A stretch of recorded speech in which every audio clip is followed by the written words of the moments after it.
It's Monday, and Monday means a new model of it, or at least it mostly means that. It usually means that, but this Monday is no exception to the rule that might not be a rule, because we have a new Flesh Eater Corpse model, and he looks incredible.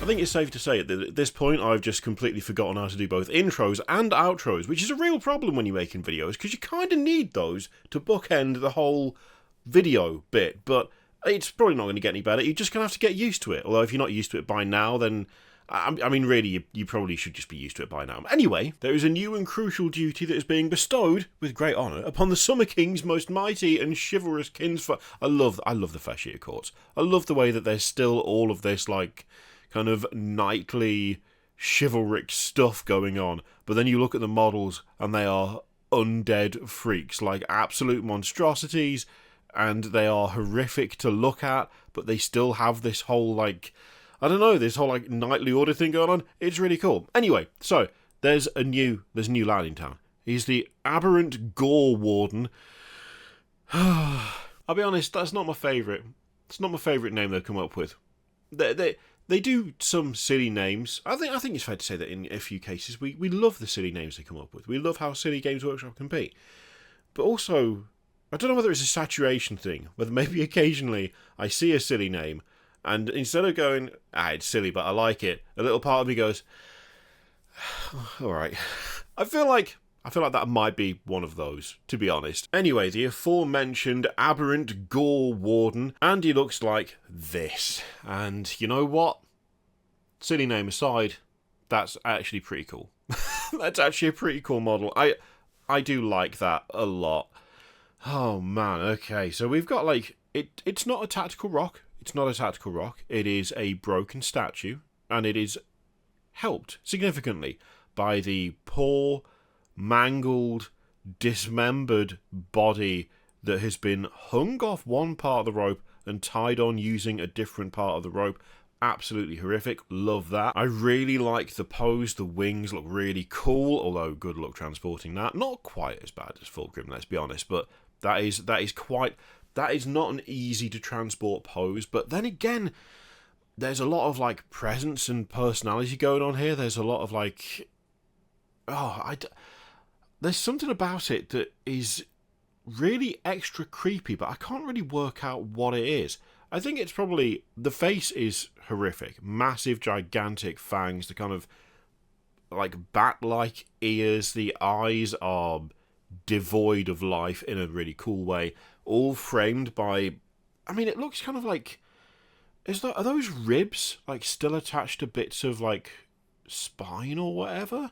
And the shape of it is almost like, it's like a sort of undead, like an undead mockery of like a ruff. You know, those like massive collars they used to wear back in, I actually don't know what era they would have worn those in. Back in the day. There you go. There's just a nice generic term for you.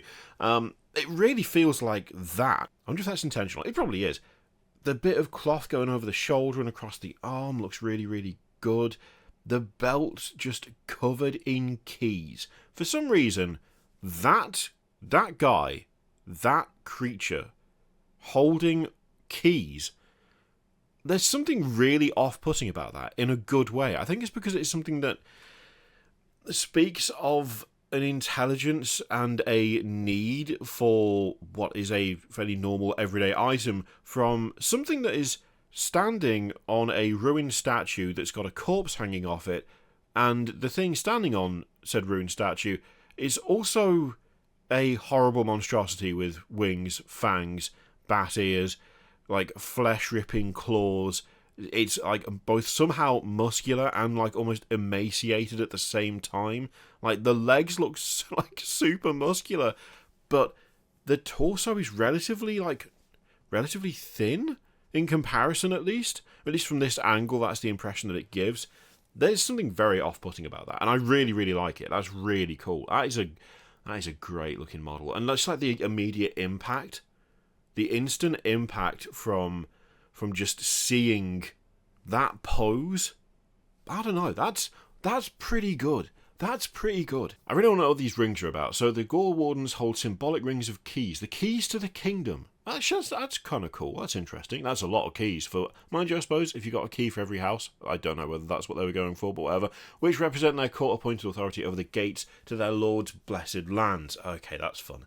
Many also take up the fashion of magnificent ruffs. What did I say to you? What did I say? Called it. That mark them like sunbursts as anointed servants of the Summer King. Oh yeah, look at those alternate views. Look at that. That poor sod on the base of that statue. He has not had a good day. Good lord. Yeah, that's really nice. That's really cool. I love the kind of detail of the keys, and each one has got a different end to it. And there seems to be some like repeated shapes, but to be fair to them, I mean, do you really need to change every single one for something like this? The main focus is not on the keys, it's on the horrible monster holding them. The overall level of detail is really, really nice. I mean, oh yeah, this looks good. This looks really, really good. Also a nice mix of textures. Again, you've got rope, you've got normal skin, you've got undead skin, you've got a bit of cloth going on, some bone, some metal work. Those kind of like the membrane on the wings is going to be really fun to paint.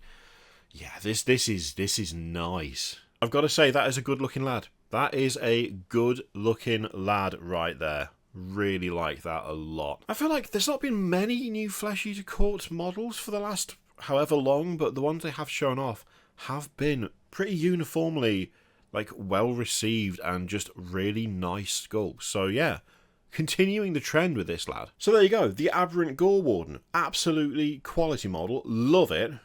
I really want to paint it. That's one of those ones that is just I want to paint it no matter whether I've got the army or not situations. There's a few of those that have come out fairly recently. Things that like you may not even want to actually use for anything, but you just know that painting them would be really, really fun. That is definitely one of them. The question is, what do you think? Let me know in the comments down below. In the meantime, feel free to click all the things, Patreon members, all that stuff. Click it if you like, don't if you don't want to. As always, there's an affiliate link in the description for Element Games. You can use the channel if you like. You can also grab a t-shirt, 10% off using the link that's in the description for Into the AM. Totally up to you. You can do it if you like, you don't have to if you don't want to. Either way, thank you very much for watching. I'll see you for the next one.